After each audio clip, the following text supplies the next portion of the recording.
द्रोणागिरी पर्वत को अपने हाथ पर रखे हनुमान जी अत्यंत ही तीव्र गति से लंका जा रहे थे और तभी एक बाण उन्हें आ लगा और वे दर्द से कराहते हुए नीचे जा गिरे। पर उन्हें ये समझ नहीं आ रहा था कि ब्रह्मांड में ऐसा कौन है जिसके तिनके के समान एक बाण ने ही उनकी ऐसी दुर्दशा कर दी। दरअसल भय से कांपता हुआ एक सैनिक भरत जी के पास आकर बोला, अनर्थ हो गया प्रभु, कोई मायावी असुर अयोध्या को निगलने का प्रयास कर रहा है। उसकी विशालता और गति की कोई कल्पना नहीं।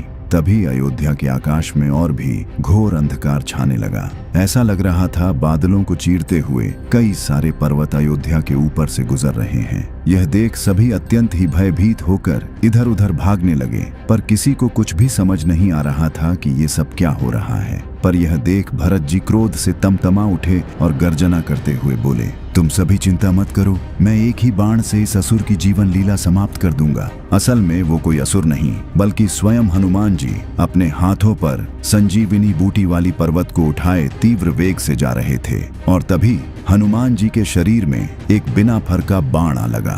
इस बाण का प्रहार इतना प्रचंड था कि हनुमान जी दर्द से कराहते हुए राम राम कहते हुए जमीन पर आ गिरे। भरत जी सहित सभी हनुमान जी की ओर तुरंत द्वार पड़े। भरत जी ने जब ये देखा कि यह वानर मूर्छा में भी राम राम बोल रहा है तो भरत जी अत्यंत ही ग्लानि भरे स्वर में बोल उठे, हे प्रभु, मैंने ये क्या अनर्थ कर दिया। पहले तो श्री राम के वन जाने का कारण बना, अब एक राम भक्त पर ही प्रहार कर दिया। और इस तरह विलाप करते हुए भरत जी ने कहा, हे विधाता, अगर मैं सच्चे मन से श्री राम से प्रेम करता हूँ तो ये कपि तुरंत स्वस्थ होकर उठ बैठेंगे। और तभी हनुमान जी राम राम कहते हुए उठ बैठे। पर आगे भरत जी ने कुछ ऐसी बात कह दी कि हनुमान जी के मन में भी अहंकार आ गया। असल में भरत जी ने जब हनुमान जी से ये पूछा कि आप कौन हैं और इस पर्वत को लेकर कहाँ जा रहे हैं, तो हनुमान जी ने श्री राम लक्ष्मण की संपूर्ण कथा संक्षिप्त में सुनाते हुए ये कहा कि अगर मैं सूर्योदय के पूर्व लंका नहीं पहुंचा तो लक्ष्मण जी के प्राण बचाना असंभव हो जाएगा। इस पर भरत जी ने एक दिव्य बाण का संधान करते हुए कहा,